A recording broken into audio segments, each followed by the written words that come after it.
বিকাল বন্ধুরা, আপনারা সবাই কেমন আছেন? আশা করছি খুব ভালো আছেন, আমিও ভালো আছি।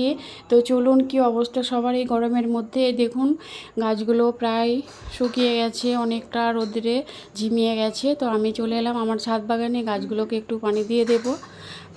আর আমি বিকালে টাইমে প্রতিদিন একবার করে ছাদে আসি আমার গাছগুলোকে দেখতে। তো সব গাছগুলোকে এভাবে করে পানি দিয়ে দেব। প্রচুর গরম পড়েছে বন্ধুরা। তো সব গাছগুলো এভাবে পানি দিয়ে দেব। আর এখন তো সন্ধ্যার টাইম হয়ে গেছে, তো গাছগুলো পানি দেওয়া হয়ে গেছে।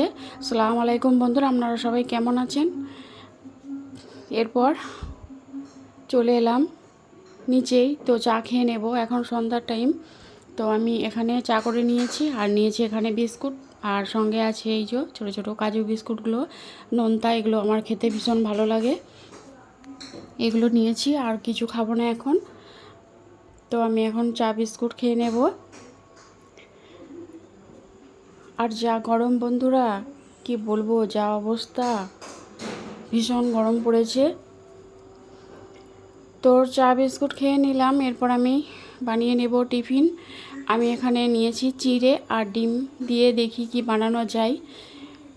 তো খুব ঝটপট একটা টিফিন বানিয়ে নেব, কারণ প্রচুর গরম, ভালো লাগছে না একদমই। তো আমি এখানে নিয়েছি চিড়েটাকে আমি খুব ভালো করে পরিষ্কার করে ধুয়ে নেব। 2-3 বার পানি পাল্টে পাল্টে চিড়েটাকে খুব ভালো করে ধুয়ে নেব। তো চিড়েটাকে ধুয়ে নেওয়ার পর চিড়েটাকে আমি একটু 10 মিনিটের জন্য ভিজিয়ে রাখলাম। আর এদিকে আমি 2টো ডিম ভেঙে নিয়েছি। ডিমটাকে আমি দিয়ে দিলাম অল্প পরিমাণ নুন। তারপর আমি ডিমটাকে খুব ভালো করে একটা চামচ দিয়ে ফেটিয়ে নেব।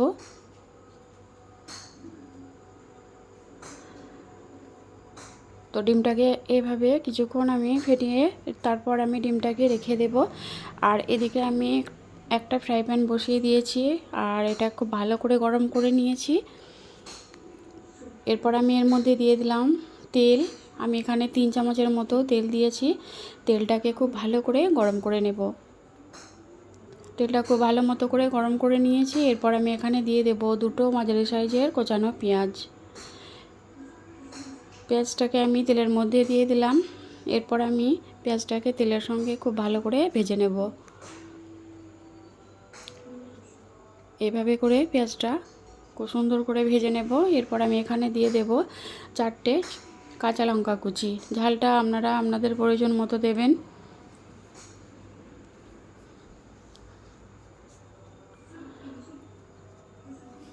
তো এখানে দিয়ে দেব আমি একটা টমেটো কুচি। তো সবগুলোকে একসঙ্গে খুব ভালো করে ভেজে নেব।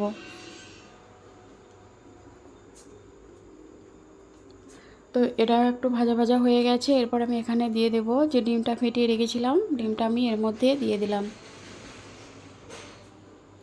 ডিমটাকে দিয়ে আমি এর সঙ্গে খুব ভালো করে নাড়াচাড়া করে মিশিয়ে নেব। যেভাবে আমরা ডিমের ভুজি বানাই সেভাবে এটাকে খুব সুন্দর করে ভেজে নেব।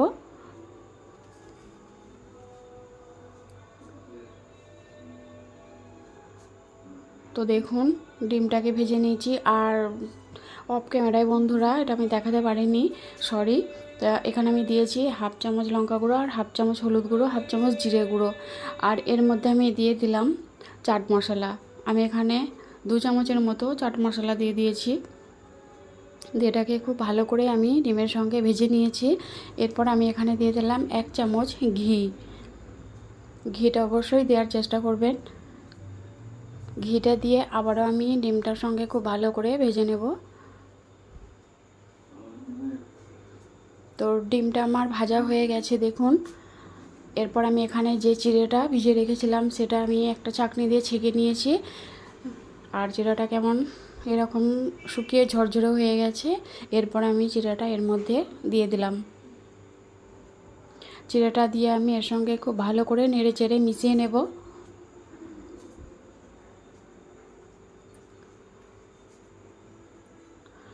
বন্ধুরা, যদি আপনাদের কাছে সবজি থাকে কিছু, মানে যেমন বরবটি, তারপর কড়াইশুঁটি, এরকম ধরনের কিছু সবজি থাকলে আপনারা এতে অ্যাড করতে পারেন।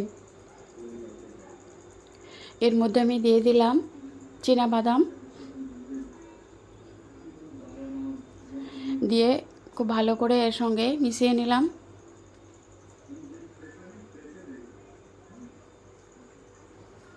সবশেষ আমি এখানে দিয়ে দেব হাফ চামচের মতো গরম মশলার গুঁড়ো।